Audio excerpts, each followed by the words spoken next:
Hi everyone, I'm Adam, and in this video we're covering what I call hybrid outlines.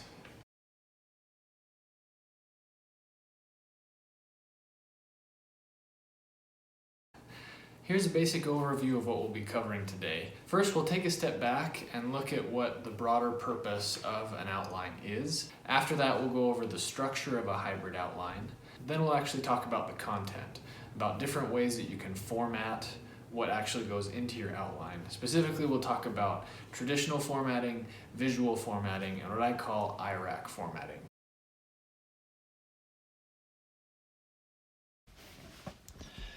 So what is the purpose of an outline? This is going to sound dumb, but it is to help us to do well on a law school exam. And that sounds silly because it's obvious, but sometimes we lose track of that as we are creating our outline. Usually law school exams are issue spotting exams. On a typical issue spotter, your professor will give you a horrible mess of convoluted facts. This is usually just multiple pages of lots of parties who have various causes of action against each other. And this mess is represented by this tangle right here. And our goal is to take this tangle of facts and convert it into a well-organized, beautiful exam response. That's the goal. And right here in the middle, that's what an outline is supposed to accomplish. It's supposed to help us take this mess of facts and turn it into a nice, organized response. So as you're working on your outline, whatever format it might be in, keep that in mind. Is your outline helping you to do this? There are two different steps to that process. First, we have to identify the issues to begin with. Then, once those issues have been identified, we analyze them, come to the correct conclusion, identify the arguments for both sides, etc. So the first step of identifying issues might look something like this. You find in this mess of facts that here is an issue. You feel excited, you're glad that you found something, and you convert that into your response. You give it a heading, right? Here's that issue. Let's say you find another one over here. You realize this is an issue that you should talk about, and that comes into your response.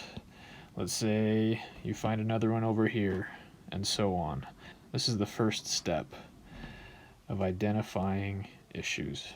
Attack outlines are usually pretty good at this step.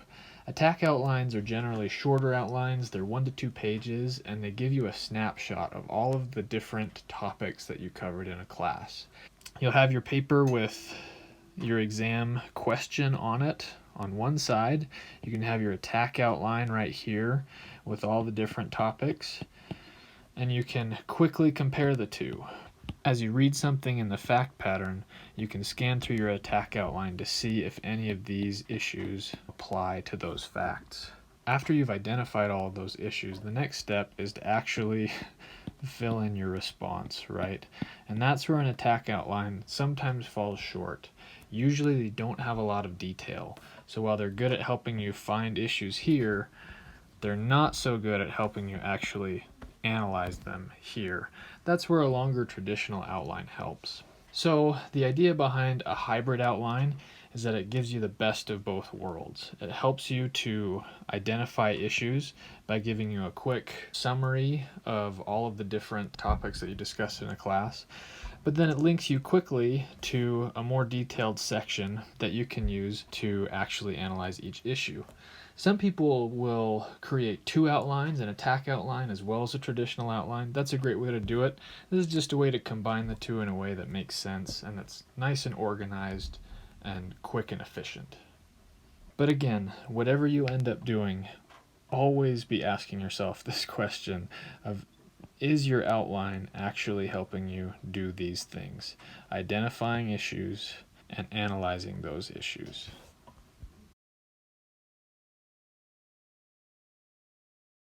Now let's talk about the structure of a hybrid outline. The idea behind a hybrid outline comes from the navigation pane in Microsoft Word.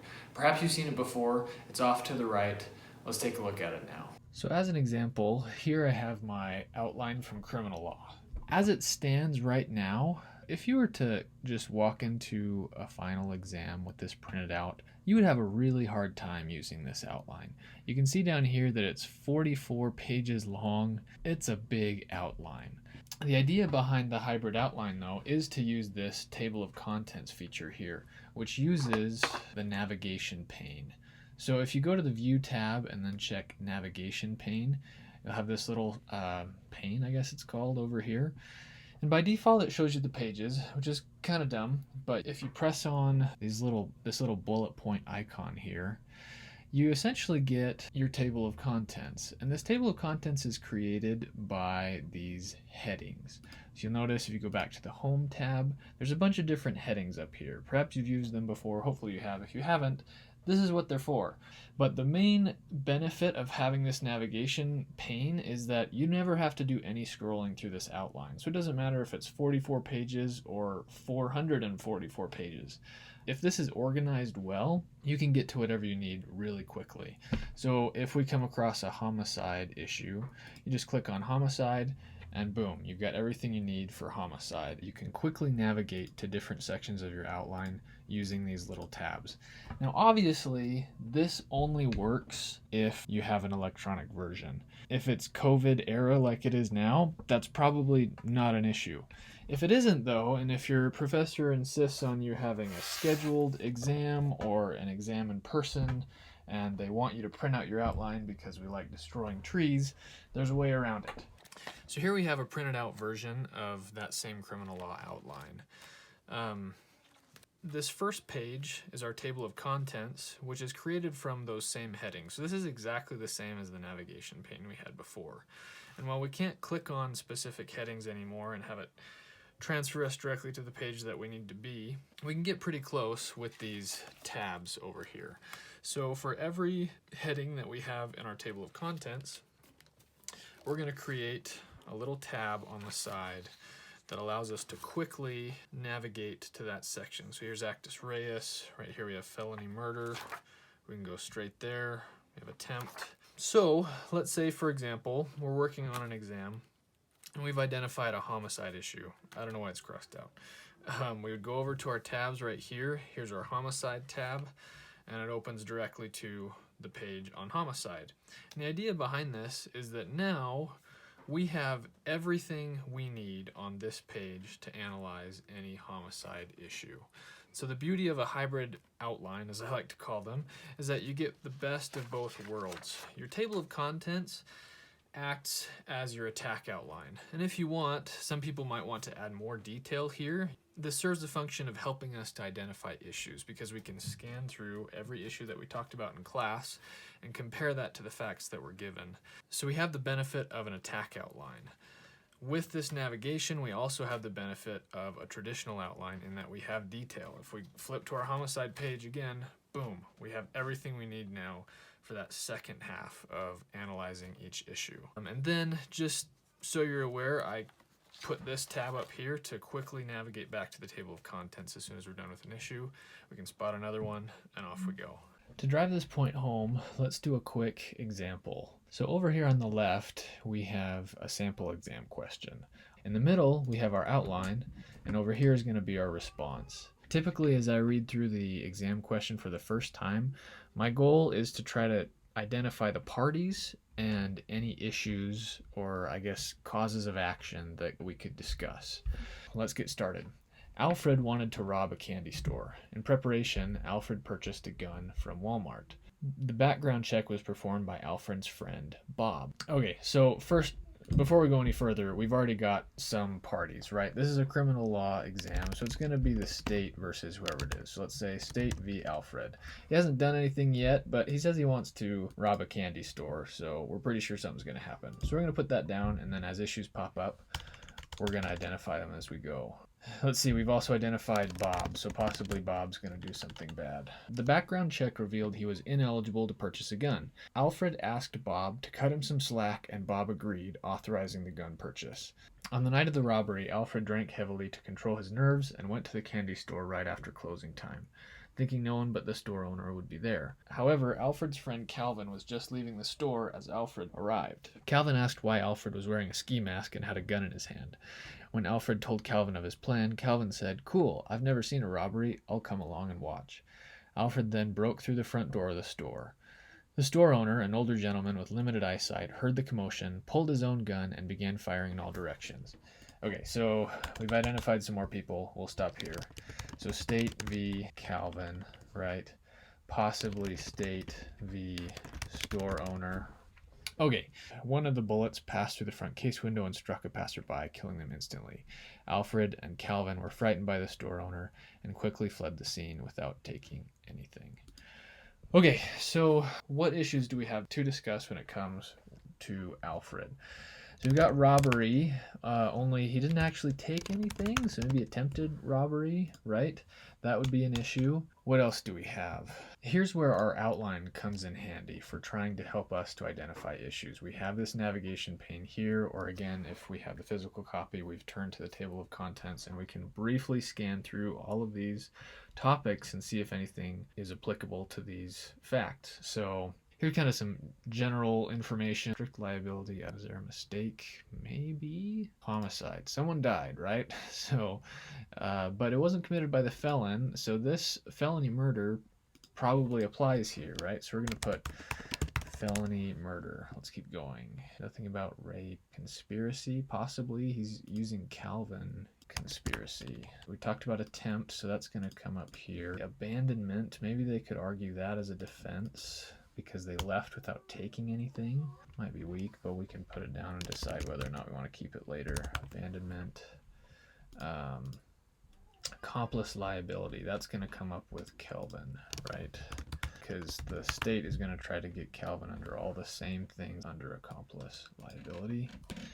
Do they have any defenses? Self-defense probably wouldn't work, although the store owner's the one who killed someone, so we could, maybe we could argue homicide, but his defense is going to be, he could say self-defense, or defense of property. Necessity, duress, I don't think so. Oh, intoxication might come up here because Alfred drank heavily to control his nerves beforehand. So he could say, I was intoxicated, unlikely to succeed, right? But we're going to flag the issue anyway. And then we still got State v. Bob here. Maybe you could say that he was an accomplice.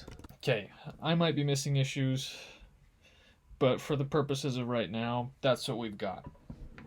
So do you see how our outline, having this navigation pane or the table of contents, helped us to pull out issues, right? We've accomplished that first step of taking this mess of facts and turning it into an organized response, or at least the structured one, right? Now we get into the nitty-gritty of actually responding. We have to fill in each of these. Now let's get into formatting the content. I'm categorizing this into 3 basic types. There's traditional, visual, and IRAC. Although I don't know if you really need to go categorizing it. You can do it however works best for you. These are some basic ideas of what I've seen and what I've used myself. So here's our outline of our response for our hypothetical problem. And to talk about the 3 different ways that you can format, we're going to focus in on the felony murder issue specifically. So here's what a section of an outline might look like for felony murder if it was formatted in a traditional outline style. Hopefully you've already covered felony murder, and so this isn't totally new to you, but just to get you up to speed, felony murder is when a felony is committed and a death happens. Usually it's caused by this felony, or if the felony hadn't happened, then this person wouldn't have died. So that's the idea behind felony murder. But this is how a traditional outline would look. I'm not a big fan of it, to be honest, and it's for a few reasons. I should say, to start with, I usually put all of my outlines, each section is organized by a law section, cases, and then policy. In the law section, you just have the black letter law. This is what the rules are. You got from cases or from statutes, they all go here. The cases are the cases that you talked about in class. You try to make them as short as possible. And this is my format. I italicize the first section. The facts are very short, just enough to kind of remind you of the key elements. And then the main takeaway is in bold. The policy section is hardly ever used, really. The only point of having this is if there ends up being a policy question on the exam. And in that case, it can really save you. This is obviously not a finished section. I'll try to show you a better one. Specifically, we had a very long discussion about rape. There's a lot of different ideas. There's the common law and the reform efforts and the MPC, and they kind of take different stances on what should qualify as a rape. So the policy section summarizes the points from my fellow classmates on both sides of the issue. This ended up saving my life on the exam, because at the very end of the exam there was a policy question on rape, and having this here was super helpful to be able to argue both sides of each issue. And this is really easy to do. Just pay attention when there's a policy discussion. So law, cases, policy is usually how we structure it. Let's see, some of the strengths of a traditional outline are they're usually the most comprehensive of all of them, because it's so close to your notes. I mean, if you've taken detailed notes, it's really just cutting out the stuff you don't need and formatting it in a way that makes a little more sense and trying to be a bit more concise. That's about it. Because of that, it's also really easy to put together. You don't have to spend a lot of time on it, which is nice, but it's also a double-edged sword. So those are great things about a traditional style. Some of the limitations, though, is that sometimes it's not super organized. Like when I look at this, it's kind of hard to pull out what the law exactly is.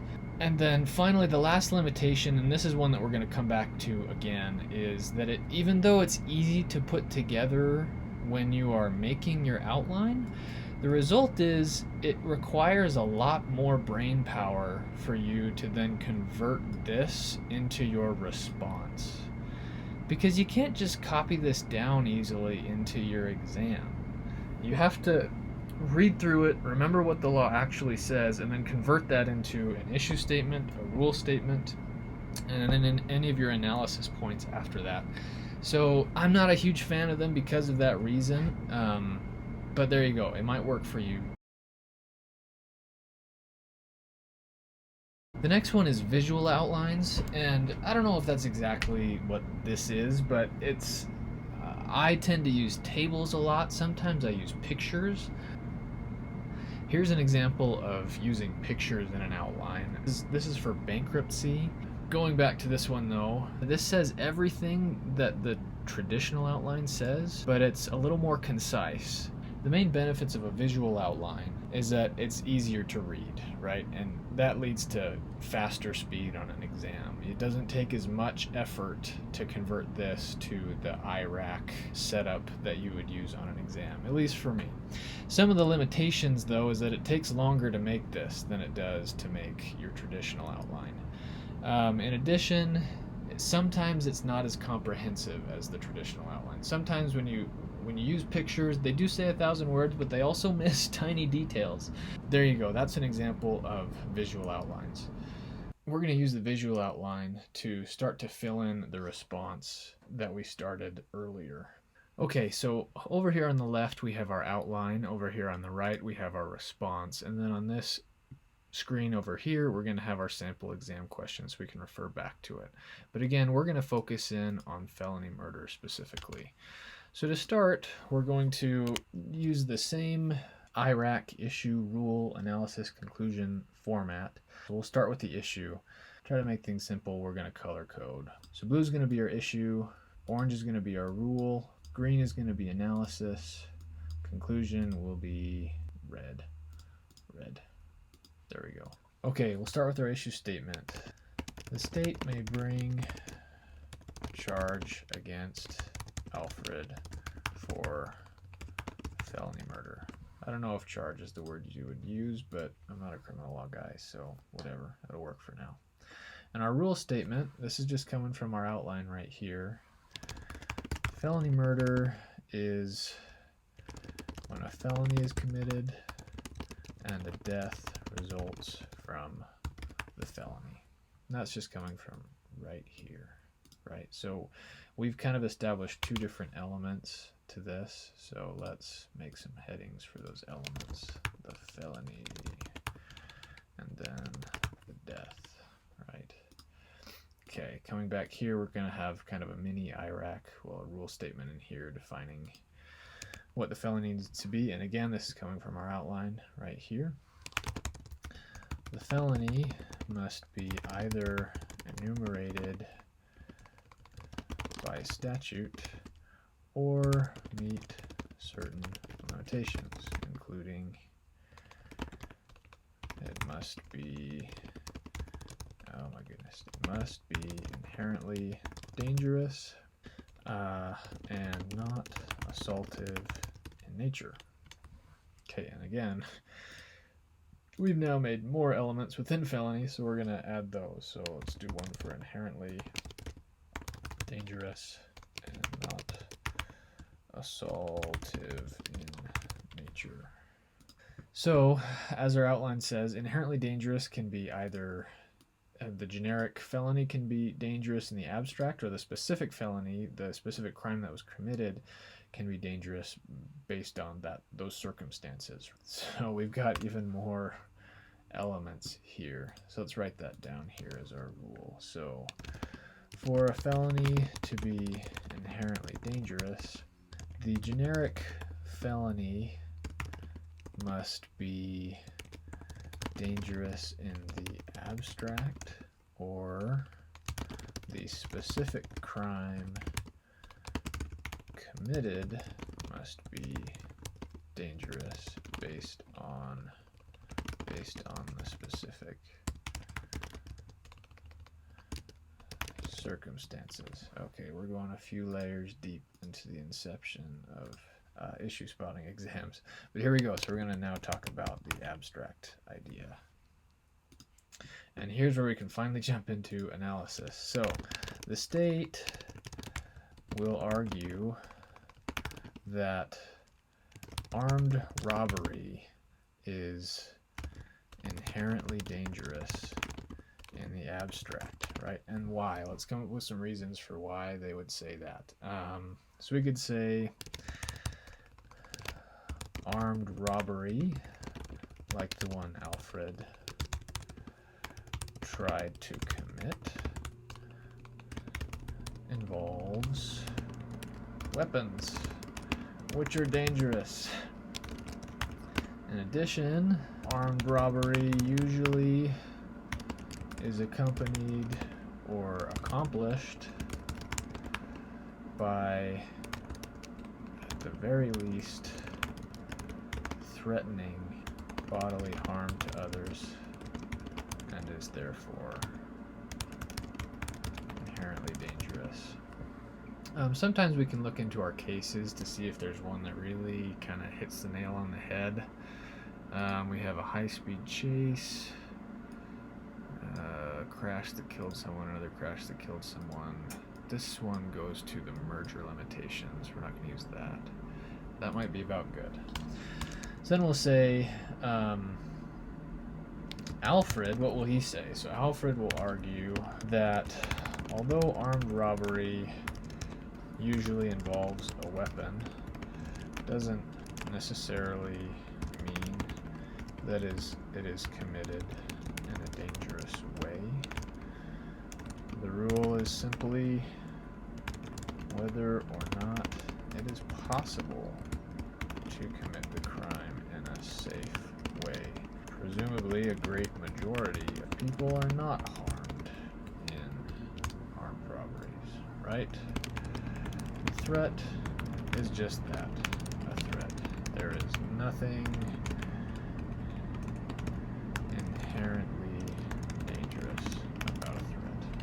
Alright, maybe that'll work, maybe not, who knows, but it's something. Let's then talk about the next section of circumstances, right? Again, this is coming from our outline right here. So we talked about abstract, now we're going to talk about circumstances. So circumstances. The state will argue that this specific crime was not committed in a safe way. And what can they point to? They will argue that because multiple weapons were used during the crime, both Alfred's gun and the store owner's gun, the crime was not committed in a safe way. Someone also died.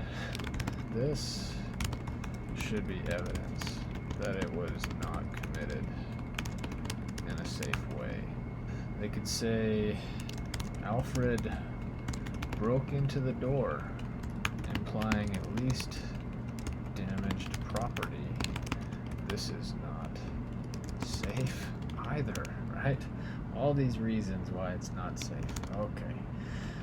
Alfred could respond by arguing that he never intended to fire a gun. He never even did fire a gun.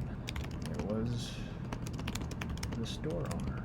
He could also argue that breaking into the door and damaging property is not the same as hurting people and does not make a crime unsafe. Okay, you can probably think of better reasons than that, but again, this is an example. We could continue, but that's probably good enough for now. We do the same thing for whether or not it is assaultive in nature, as shown here, and we just walk through all the elements of our outline, right? We go to timing of the death, and then after we do all that analysis, we would put our conclusion at the end. So that's an example of how a visual style of outline works with filling in the content right there. You'll notice though that there's still a lot that we had to come up with right here on the spot. We still had to convert, we still had to convert this into an actual rule statement right here. We have to convert each of these elements into rule statements. So while it's better than a traditional outline, you could still make it even faster. So that's where the IRAC outline comes in.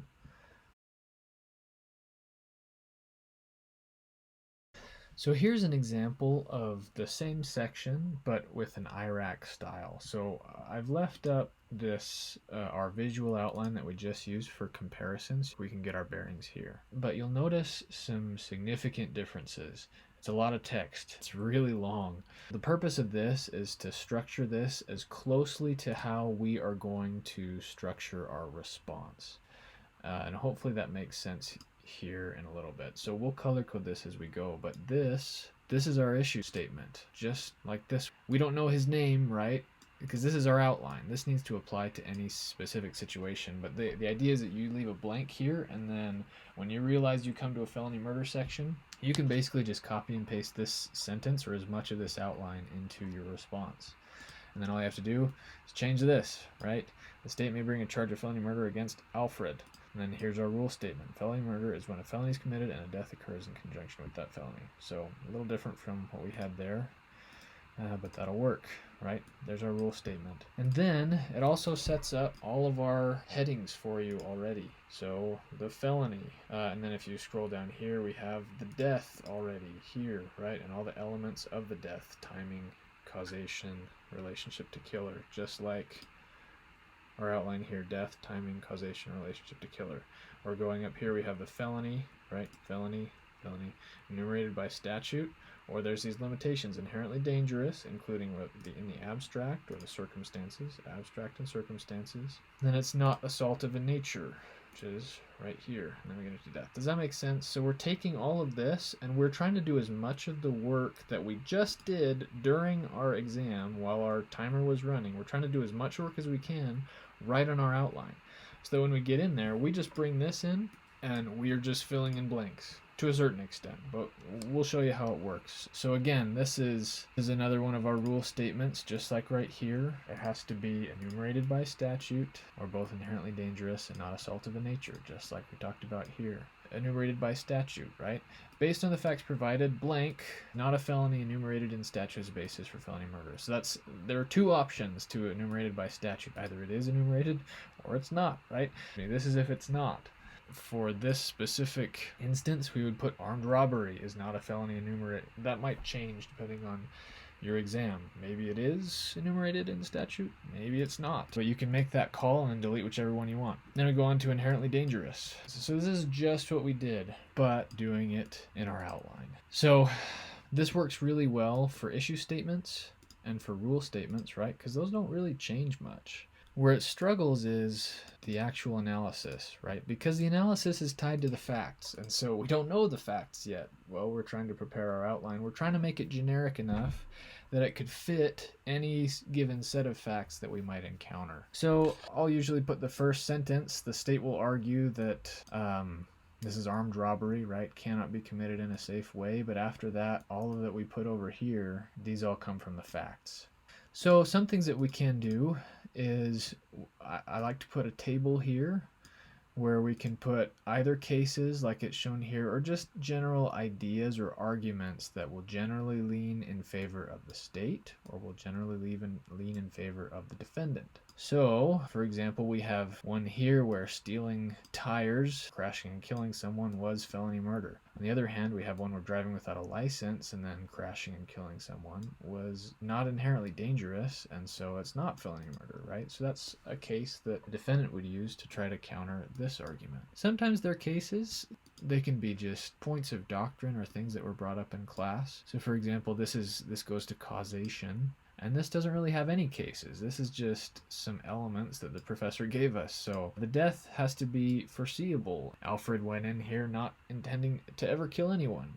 Death was not the intended consequence.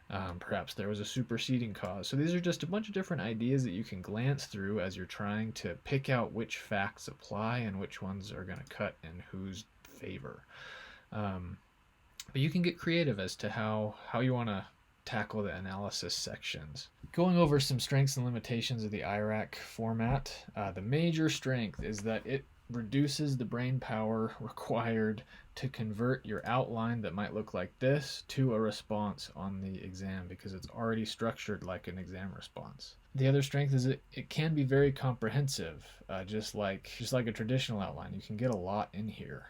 Some of the limitations, though, is it takes forever to make one of these. It takes way longer to make one of these than to make one of these. It also almost always requires practicing.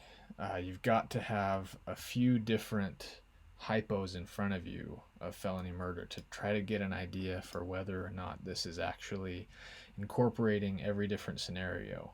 And then finally, if someone were to walk up to me and say, hey, explain felony murder, I would rather have this outline than this one, right? It's going to be hard to pick out all of the different elements with this format.